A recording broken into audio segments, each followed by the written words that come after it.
உறவுகளுக்கு வணக்கம்.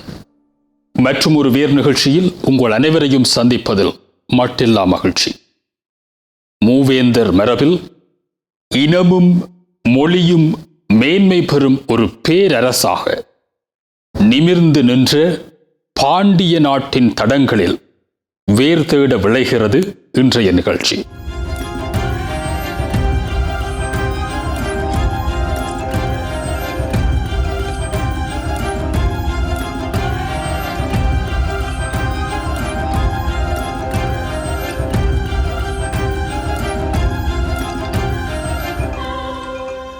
எது பாண்டிய நாடு அல்லது பாண்டிய நாட்டின் எல்லைகள் எவை?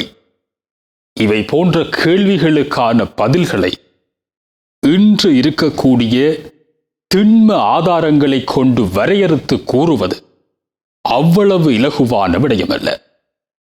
ஆனால் தன் சார்ந்த வேர்களை வெளிப்படுத்தும் ஆய்வுகளை பாரிய அளவில் மேற்கொள்ளும் அதிகாரத்தை இன்னும் பெறாத ஒரு இனமாக அல்லது இருக்கும் குறைந்தபட்ச அதிகாரங்களை கூட அதிகபட்சமாக பயன்படுத்த துணியாத ஒரு இனமாக ஆகிப்போயிருக்கும் தமிழர்களுக்கு அவர்களிடம் இருக்கும் உச்சபட்ச இலக்கிய ஆதாரங்களின் வழியில்தான் பாண்டிய நாட்டின் எல்லைகள் குறித்தும் வரையறைகளை மேற்கொள்ள வேண்டியதாக இருக்கிறது.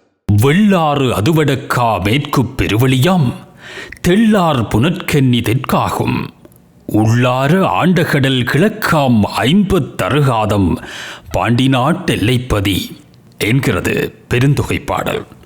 இந்த பாடல் 12ஆம் நூற்றாண்டில் சோழ நாட்டையாண்டு 3ஆம் குலோத்துங்க சோழன் காலத்தில் அவைக்கள புலவராயிருந்த கம்பர் பாடியது என்கிறார் தேவனை எப்பாவாணர். இந்த பாடல் மூலம் பாண்டிய நாட்டிற்கு வடக்கில் வெள்ளாறு என்கிற ஒரு ஆறும், மேற்கில் பெரிய வழியொன்றும் அல்லது பெருவழி எனும் பகுதியொன்றும், தெற்கில் கன்னியாகுமரியும் கிழக்கில் வங்காள விரிகுடா கடலும் எல்லைகளாக இருந்திருக்கின்றன என்று கொள்ள முடியும். இலகுவாக சொல்வதானால் சோழ தேசத்திற்கு தெற்கிலும் சேர தேசத்திற்கு கிழக்கிலும் அகன்று பரவியிருந்த ஒரு தேசம் பாண்டிய நாடு என்று கொள்ளலாம். ஆனால் இவை அனைத்துமே வெறும் எடுகோள்கள் மட்டுமே. கற்கால தொன்மை கொண்டதாக நம்பப்படக்கூடிய குமரிக்கண்டத்து காலத்திலிருந்தே தொடர் வரலாற்றை நீண்ட நெடியதாக கொண்டிருக்கும் ஒரு இனக்கூட்டத்தின் வாழ்விடங்களில் அவைகளின் எல்லைகளும் கூட காலவோட்டத்தில் கூடியும் குறைந்தும் மாற்றங்களை சந்திப்பது இயல்பானது. பாண்டியர் நாட்டின் நிலப்பரப்பு மேற்கே உயரமாகவும் கிழக்கே சரிந்ததாகவும் தென் கடலாய் நீண்டு கடலோரங்களில் சரிந்ததாகவும் மேடும் பள்ளமும் சேர்ந்து காணப்படும் என்று விளிக்கப்படுகிறது. மலைகள் நிறைந்த இந்த தேசத்தில் பொதியமெனும் உயர்ந்த மலை அமைந்திருந்ததாகவும் சிறு சிறு குன்றுகளும் சமதளமான பகுதிகளில் சிறு சிறு காடுகளும் என இந்த நாடு முழுவதும் செழித்திருந்ததாகவும் பல்வேறு பழந்தமிழ் இலக்கியங்களும் பதிவாக்கி வைத்திருக்கின்றன. இந்த தேசத்தின் தெற்கில் மலையம் தர்துரம் எனும் பெரிய மலைகளும் வருசகிரி வராககிரி போன்ற சிறு மலைகளும் அமைந்திருந்திருக்கின்றன. இன்றைய கர்நாடக தேசத்தில் ஜதுகிரி சகயம் என்ற குடகுமலையில் உற்பத்தியாகும் காவிரி நதி பாண்டியர் தேசத்தை செழிக்கச் செய்த பிரதானமான ஊற்றுவாய்.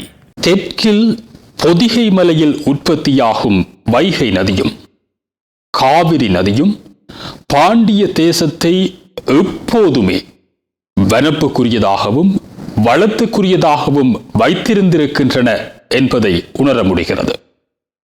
நெல், வாழை, கரும்பு போன்ற பயிர்களும் பருத்தி, பயறு போன்ற வகைகளும் பாண்டிய நாட்டு பரப்பில் செழிப்புற விளைந்திருப்பதும் இலக்கிய சான்றுகளை கடந்தும் கூட மன்னராட்சி காலம் தொடர்பாக இன்று இருக்கக்கூடிய பல ஆவணங்களிலும் பதிவாகி இருக்கிறது. பாண்டிய மன்னர்களின் காலங்கள் குறித்து பேசும் பல ஆய்வாளர்களும் எழுத்தாளர்களும் முற்கால பாண்டியர்கள் காலம், இடைக்கால பாண்டியர்கள் காலம், பிற்கால பாண்டியர்கள் காலம் என மூன்றாக அதை பிரிக்கின்றனர். பாண்டிய மன்னர்களின் பெயர்களில் மாறன், வழுதி, வர்மன், செழியன், முதுகுடுமி என்ற பின்னொட்டுக்கள் அதிகம் சேர்ந்திருக்கின்றன. பாண்டியர் என்பது அந்த வம்சத்தினரின் குலப்பெயர் என்று அறியப்பட்டாலும் சந்திரகுலம், தென்னர் குலம், கௌரியர் குலம், பஞ்சவர் குலம், குடுமிகுலம் என்ற குலப்பெயர்களும் பாண்டியர்களுக்கு உரியனவாகவே சொல்லப்பட்டிருக்கின்றன. பாண்டியர் என்பதே ஒரு இனக்கூட்டத்தின் பெயர்தான் என்று இருக்கையில் இந்த சந்திரகுலம், தென்னர் குலம், கௌரியர் குலம், பஞ்சவர் குலம், குடுமி குலம் என்பதெல்லாம் என்ன என்கிற கேள்வி இங்கு எழுவது இயல்பானது. இதை நீங்கள் புரிந்து கொள்ள வேண்டுமானால் குமரிக்கண்டத்து தமிழன் யார் என்பதை அறிந்திருக்க வேண்டியது அவசியம். ஒன்று பலவாகி, பலது பல்லாயிரமாகி, பல்கி பெருகும் உயிர் பல்வகமை தத்துவத்தின் வழிதான் இந்த உலக உயிர்கள் அனைத்துமே உருவாகின என்பது உண்மையானால் இதே தத்துவம் கற்கால தொடர்ச்சியான தமிழர்களுக்கும் பொருந்தும் தானே? 20,000 ஆண்டு கால தொன்மை கொண்ட குமரிக்கண்டத்து தொன்மை பாண்டியர்களுக்கும் இருக்கிறது என்பதை சொல்ல நிறைய எடுகோள்கள் இருக்கின்றன. மேலும் காணொளிகளை காண தமிழ் விஷன் HD சப்ஸ்கிரைப் செய்வதோடு கீழுள்ள பெல் பட்டனை அழுத்தி அப்டேட்களை உடனுக்குடன் பெற்றுக்கொள்ளுங்கள். அடையாளப்படுத்தப்படாத இயற்கை அனர்த்தம் ஒன்றில் குமரிக்கண்டம் சிதைந்து போக எஞ்சிய நாடுகளின் தலைநகராக கபாடபுரம் விளங்கியதாகவும் பிற்காலத்தில் கபாடபுரமும் கடற்கோளில் அழிந்து போக மதுரை மாநகரம் பாண்டியர்களின் தலைநகராக மாறியதாகவும் சில எழுத்தாளர்கள் எழுதியிருக்கின்றனர்.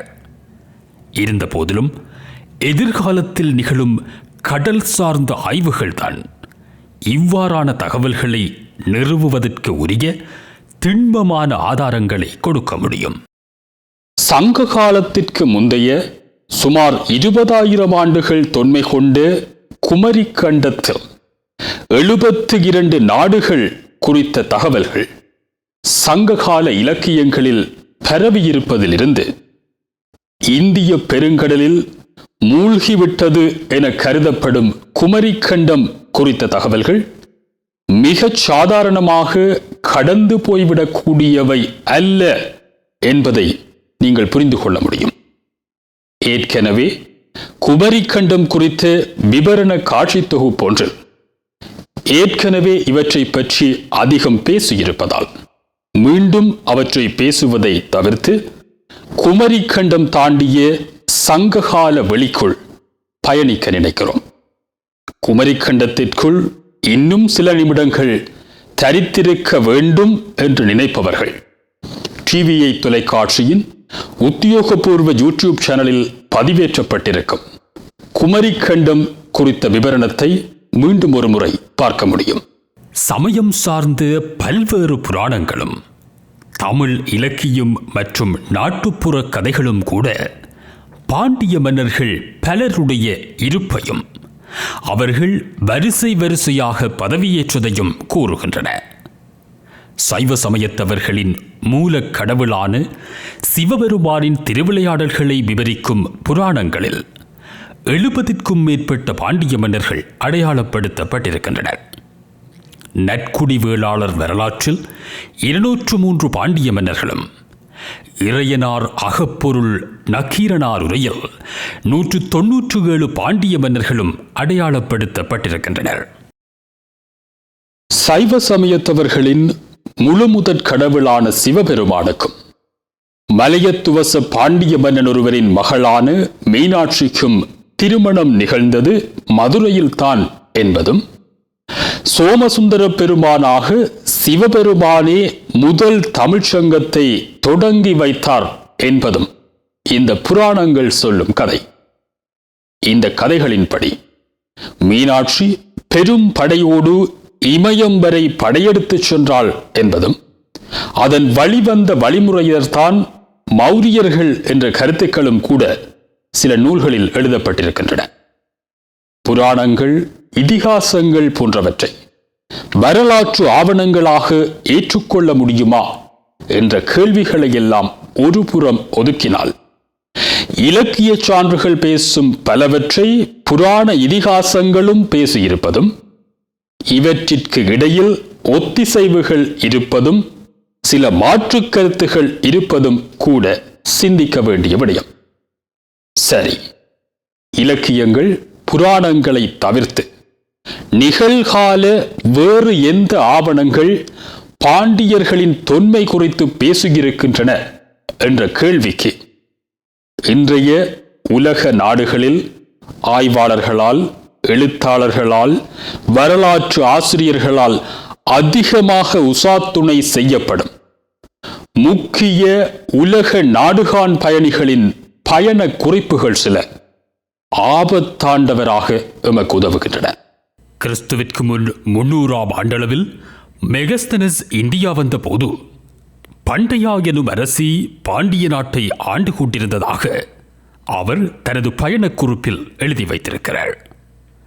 ஹெரக்லீஸ் என்ற மன்னனுக்கு பண்டேயா என்ற ஒரு பெண் பிறந்ததாகவும், அவளுக்கு கடல் சார்ந்த தென்னாட்டை அந்த மன்னன் எழுதி வைத்ததாகவும், அந்த நாட்டில் 350 ஊர்கள் இருந்ததாகவும், அந்த 350 ஊர்களின் மக்களும் இளவரசிக்கு கப்பம் செலுத்த வேண்டும் என்பது மன்னனின் உத்தரவு என்பதாகவும் மெகஸ்தென்ஸின் பயணக் குறிப்புகள் பதிவு செய்திருக்கின்றன.